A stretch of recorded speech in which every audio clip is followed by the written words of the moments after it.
હાલો નમસ્કાર, લોકસહાયક ન્યૂઝમાં તમારું સ્વાગત છે. મિત્ર, આપણી સાથે દર્શનાબી બાપુ છે અને પૂજનમાં પણ માસ્ટરી છે. આપણે એમની મુલાકાત કરશું. બાપુ, ઓમ નમો નારાયણ. ઓમ નમો નારાયણ. બાપુ, આપનું નામ પૂરું? મારું નામ ગોસાઈ કેશવ ફરી ભગવાન ફરી બાપુ. મૂળ અત્યારે અહીંયા? હું અત્યારે શીતળા માતાજીની 5 વર્ષ થયા ભવનાથથી આવીને સેવા કરું છું અને ભૂખ્યા માણસોને ખવડાવું છું. રાતે હમણાં 12:30 વાગે ગાડી ખોટકાની હતી રાત્રિના, તોય રાત્રિના મેં એ લોકો 4 લોકોને જમાડ્યા. મને હું કે રારી જ હોય, પણ માએ મને શક્તિ આપી. એટલે મારાથી કાંઈ નથી બનતું. જે મા મને પ્રેરણા કરે છે એને હું રાતે 12:30 વાગે જમાડ્યા. પછી ડ્રાઈવરે એક બોને બહુ બાપુ સરસ વાત કરી કે હું બાપુ મારી ઘેરે જાઉં તો મારી ઘરવાળી 12:30 કે મને નથી રાંધી દે. એ બતાવે બિસ્કીટ છે, ખારી છે, ટોસ્ટ છે. અમને જ કીધું 2 વાગે આવે તો અમારી ફરજ છે. સાધુ છે, અમે સાધુ છે, અમારું કર્મ અમારે કરવા ફરજ છે. મિત્ર, જે આ બાપુ આપણી સાથે છે એ રેલવેમાં હતા.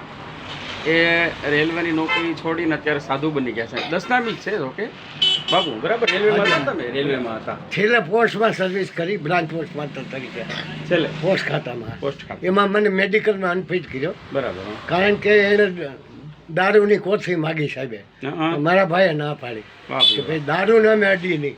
તો કે તમારા ભાઈ ફેલ હોય એટલે 10 રૂપિયાની કોથળી હારું જિંદગી બગાડ નાખી. કેમ ને? હા, એ શીખ સરદારજી હતા. ઠીક, એવું તમારે? હા, એવું. એટલે પછી પોસ્ટમાં બ્રાન્ચ, પહેલા ઈડી એજન્ટમાં તો, પછી બ્રાન્ચ પોસ્ટમાં તરીકે પ્રમોશન કર્યું તમારા હવની દયાથી, ભોળાનાથની દયા. તો 65 વર્ષ લગી નોકરી કરી. પછી મારા 3 સંતાન ગુજરી ગયા, દીકરા. મારા ઘરના 2014માં ગુજરી ગયા.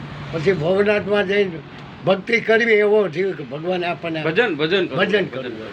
એટલે ત્યાંથી આ ટુકડો ચાલુ કર્યો છે ને ટુકડા મને મારી માં દઈ દે બધી. બાપુ, આપની ઉંમર કેટલી હશે? મારી ઉંમર અટાણે 73 યર, 73 વર્ષ. વિચારો મિત્રો, 73 વર્ષના ઉંમરના સાધુ છે. રાત્રે 2 વાગે રસોઈ બનાવીને ખવડાવી શકતા હોય તો મિત્ર, એ દસનામીનો દીકરો જ ખવડાવી શકે. બીજાનું કામ નથી. કે આજે ગાડી ખરાબ થઈ, રાત્રે 2 વાગ્યા, આજે 4 જણા બનાવ્યું ને બાળક એક બેન પેટ ભરાવતા હતા, એને કેવી ભૂખ લાગી છે. ઓહો, એ બધા એને કીધું મને કે તમને બાપુ આ માતાજીએ મોકલા, મને ભૂખ લાગી હતી. બોલો. પણ બૈરા બિચારો રાતે શું કરે? પણ છતાં હજી એના ફોન આવ્યા છે, બાપુ તમને 500 રૂપિયા દેવા છે, ચાદર ઓઢાડવી છે, તમારું સન્માન કરવું. પણ છતાંય હું પૈસાનું જાતો નથી. બરાબર. કારણ કે પૈસા એ મારી મા મને દઈ દે.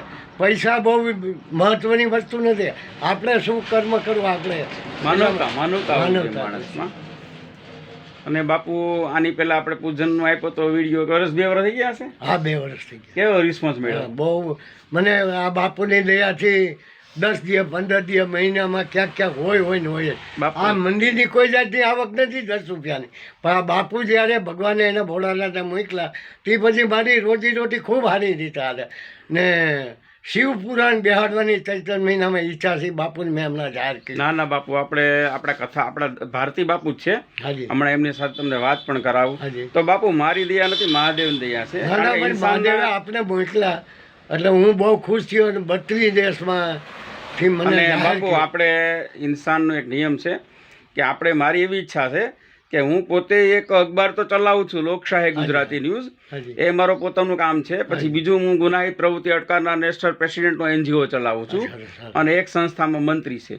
એટલે એક બાપુ મેં વિચાર કર્યો હતો કે હાડું આ બધું તો ભગવાન આપણે રોટલો આપ્યો છે, પણ એક કંઈક એવી ચેનલ મારે શરૂ કરવી કે જેથી કરીને મારા સાધુ સંતોને હું બહાર પાડી શકું અને એનું કંઈક જેટલું બને એટલી મદદ કરું. બાપુ, એમાં અત્યારે હું સક્સેસ છે. તમે જે આજે વાત કરી કે ભાઈ તમારી દયા, ભોળાનાથ દયા, પણ બાપુ આવા તો મેં કેટલા સાધુ સંતોના કામ કરેલા છે.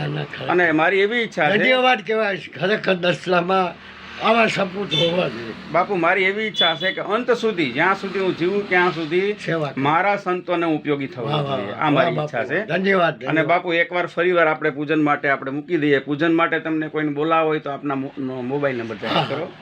મારા મોબાઈલ નંબર છે 8849948410. આ મારા છે.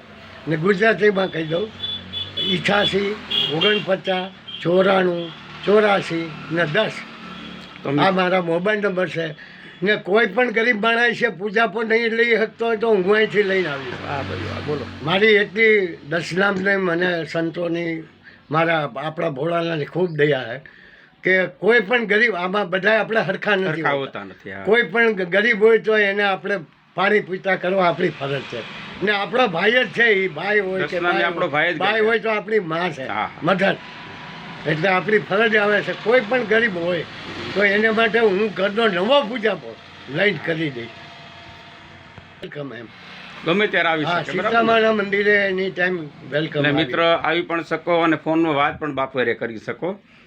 હા ભાઈ કદાચ તમને ટાઈમ નો તો વાત કરીને પછી પણ આવી હા શકો બસ એમ. બસ બાપુ આ મારી દીકરી છે, હાજી વિશ્વા નામ છે, સરસ મારા વિશ્વાબેન છે. વિશ્વાબેન સરસ હા બહુ ડાયા છે, ભણવામાં હોશિયાર છે. વાહ વેરી ગુડ ક્લેવર ગર્લ્સ કહેવાય. હા ઓમ નમો નારાયણ કરો બાપા. ઓમ નમો બાપુનો ઓમ નમો નારાયણ કરવાનું. ઓમ નમો નારાયણ. હા સરસ. તો મિત્ર જેમ બને તેમ આ વિડીયો 5-10 માણસને તમે મોકલજો.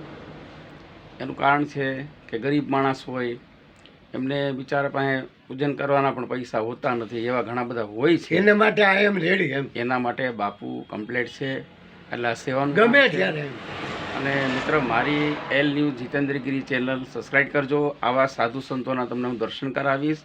ઓમ નમો નારાયણ, જય દશનામ. ઓમ નમો જય દશનામ. પહેલાં તો પ્રભુ આપણે દશનામની જરૂર છે ને દશનામ શીખવા જરૂરી છે. દશનામ હું બોલું છું બોલો બાપુ. કે પહેલાં પરિભાથી સરસ્વતી આ 3 ભાઈઓ છે ફરી ભારતી સરસ્વતી હા. બરાબર. પછી ગિરી પર્વત ને સાગર એ 3 ભાઈઓ છે. પર્વત સાગર હા. પછી વન ને અરણ્ય એ 2 ભાઈ છે. હા, વનોર. ને તીર્થ ને આશ્રમ આપણા 10 નામ છે.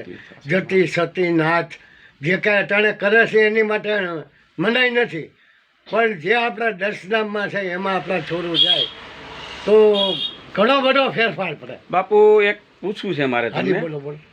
હવે ઘણા બધા અમુક આપણા લોકો જો કે એનો મગજ ન હાલતો એ વાત કરે હાજી ભાઈ જીતેન્દ્રગીરી તો સાધુ ત્યાં જાયા કરે ને વિડીયા ઉતારે કરે. બાપુ ખોટું કામ કરું છું? નહીં સરસ સારું સારું કહેવાય, કરું ને? સેવાનું કામ કહેવાય. પણ એ લોકોને હું કહેવા માંગુ છું કે ભાઈ જીતેન્દ્રગીરી વિડીયા આજે ઉતારશે ને કાલે હા ઉતારશે. ભાઈ તમને તકલીફ જ મારો વિડીયો ના જોતા. હા ભાઈ તો સંતો મારા આજે પહેલા ને કાલે આજે જે કાંઈ સુખી છે તો સંતો અને મા બાપની દયાથી હું સુખી છે. આજ ભગવાને આપણે ઘણું બધું આપ્યું છે. એટલે આવા લોકોને ખાસ કે તમને તકલીફ પડતી હોય, ઘણા મેં ઘણી જગ્યાએ એવા સાંભળ્યું કે ભાઈ જીતેન્દ્રગીરી છે એ અઠવાડિયામાં એકવાર, તો ભલામણા હું શું ખોટું કરું? સંતોના વિડીયા ઉતારવું, સંતોને ફેલાવવું, આ ધર્મનો ફેલાવો થાય તો એ ખોટી વસ્તુ છે?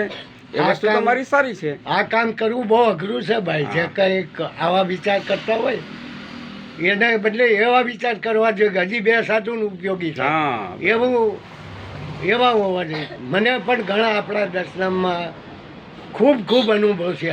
બાપુ મેં વિડીયો આપ્યો તે તમારે કેટલું કામ રિસ્પોન્સ કેવો મળ્યો? અરે રિસ્પોન્સ એની કોઈ વાત કરો માં. આ માતાજીની જે હું પૂજા કરું છું એ મંદિર રોડ ટચ છે હા પણ 10 રૂપિયાની આવક નથી, બરાબર. પણ છતાંય મારી માં મારો આ બાપુની દયાથી મારું ખૂબ સારું હાલે એમ. અઠવાડિયે 10 દિવસ 15 દિવસ શક્તિ પૂજન હોય, રામભાઈ પીનો પાઠ કરવા જાઉં છું. પછી કોળીમાં જે દિવસનો અડધો પાઠ થાય, આપણા કુલ પાઠ 3.5 છે. 3.5 પાઠ. હાજી. ક્યાં ક્યાં પાઠ હોય બાપુ? જો એક પેલો આપણો શક્તિ પાઠ, શક્તિ પાઠ. એનાથી કોઈ મોટો નથી. હમ. પછી છે રામભાઈ પીનો પાઠ, હા પછી છે 10 જે કરે છે આ કબીર પંથ એ હમ. ને એક અડધો પાઠ આ જે કોળી લોકોમાં સવારમાં જાય બપોરે પૂરો થાય એ અડધો પાઠ. બરાબર. એટલે કુલ આપણા 3.5 પાઠ છે. 3.5 જેમ વિભૂતિના 3.5 ફૂલ છે ને ત્રિપુરી. એમ. હા હા તે સાચો શબ્દ વિભૂતિ છે, વિભૂતિ. આપણે ભભૂતિ કહી છે. પ્રભુતિ. હા એના 3.5 ફૂલ છે જે આપણે હાઈડ કરી હતી ને એમાં વચમાં એક કરી, પહેલાં આમ કરી વચમાં કરી છે એ અડધું છે. તો બાપુ ખૂબ આનંદ આવ્યો. ઓમ નમો ના ના નારાયણ. ઓમ નમો નારાયણ. ને આ દશનામ વિશે કાંઈ પણ પૂછવું હોય તો મને આવડશે એવું આપને પીરશે. કાંઈ પણ કોઈ પણ પ્રશ્ન હોય દશનામ પ્રત્યે તો મને ગમે ત્યારે રિંગ કરજો. રાતે 12 વાગે મારો ફોન ચાલુ હોય છે. નમો નારાયણ. ઓમ નમો નારાયણ. આ નમો નારાયણ બોલી છે એ વસ્તુ શું છે? શું છે બાપુ? જો એ આપણા જે દશનામ છે ને, દશનામનું એક નામ બની નારાયણ બની.